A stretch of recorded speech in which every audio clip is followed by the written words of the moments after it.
Bienvenidos a mi canal de YouTube. Hoy vamos a empezar con todo lo que necesitas para empezar a pintar con acuarelas. Te voy a contar todo sobre los materiales.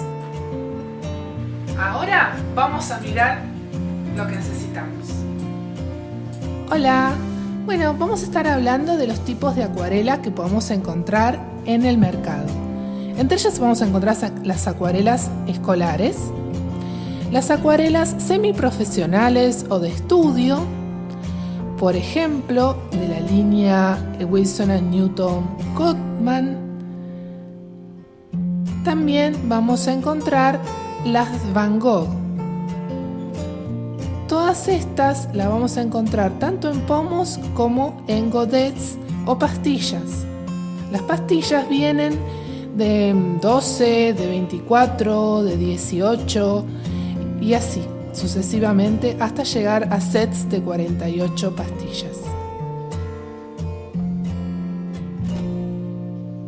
También vamos a encontrar acuarelas profesionales. En este caso les muestro las Schmincke de un set de 24, que las profesionales, a diferencia de las de estudio, tienen un poco más de concentración de pigmento.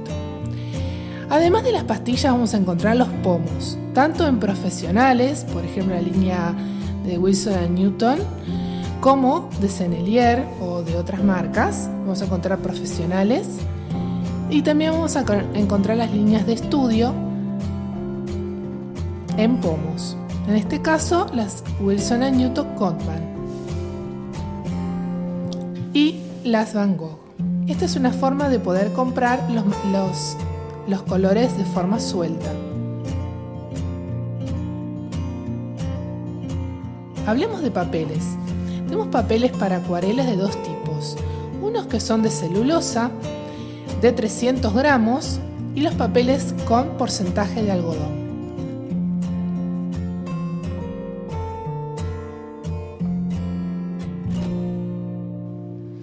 Los de algodón siempre son bastante más caros y podemos encontrar con diferentes porcentajes de algodón.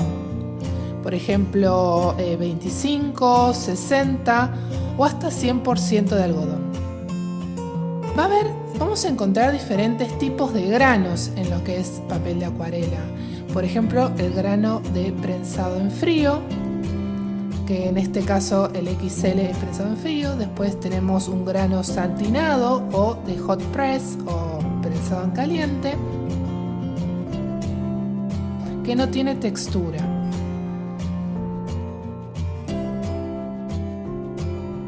Después tenemos de grano grueso, y también tenemos el tipo torchón, que se le llama también papel nube por las manchas que genera. En este caso es martillado. Yo lo que les recomiendo para empezar es usar, por ejemplo, este Canson Montbal de 300 gramos de celulosa o el Canson XL Aquarel, también de 300 gramos. Dentro de todo, son los más económicos del mercado. Hablemos de pinceles. Vamos a tener diferentes tipos de pinceles. Los de cerda sintética, los pinceles de agua, y también vamos a tener los pinceles de pelo natural.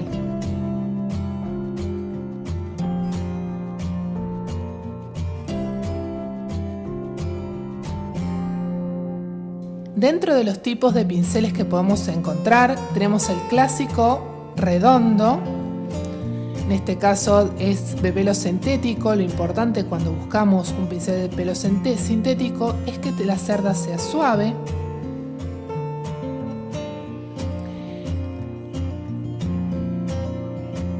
Luego tenemos pinceles chatos.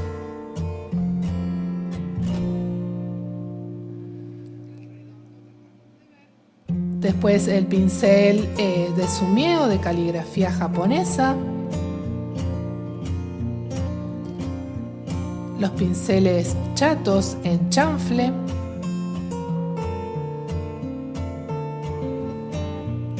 el pincel en forma de abanico, el pincel liner, que es para hacer líneas, y el pincel lengua de gato.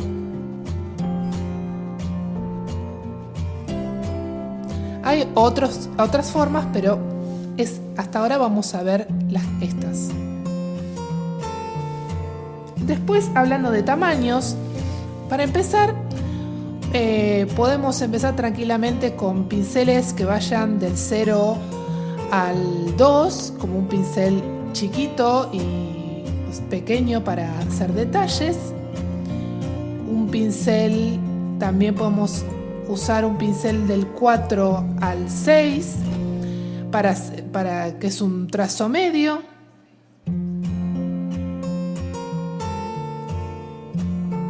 Y por último, un pincel que abarque más cantidad de zonas, que puede ser un pincel número 8, 10, 12. La idea es tener un pincel fino, un pincel mediano y un pincel grande. Depende de la zona que vayamos a pintar, vamos a necesitar uno u otro. Cuanto la zona es más pequeña, vamos a necesitar un pincel más fino. Cuanto la zona es más grande, un pincel más grueso. Sobre las marcas, lo importante, como les había dicho, es que sean de pelo, si son de pelo sintético, que sean de cerda suave. No tienen que ser en exceso suave, tiene que ofrecer determinada resistencia. De esta forma. Acá les dejo los pinceles, los números de pinceles. Vamos a recapitular. Y los sets que podemos encontrar para empezar, por ejemplo, de Wilson & Newton podemos usar un set de 12 pastillas o podemos comprarnos 3 pomos con los colores primarios: amarillo de cadmio, rosa permanente y azul talo. Acá tenemos el rosa permanente, el amarillo de cadmio y el azul talo. Estos son los sets que yo les recomiendo para empezar. Podría ser otra marca. Y acá les hago un resumen del kit básico que necesitamos para empezar a pintar. Gracias por acompañarme en este video. Si te gustó, te pido que te suscribas y me des like. Así puedo seguir haciendo nuevos videos. Puedes seguirme además en mis redes sociales, lori.artista en Instagram. Hasta la próxima.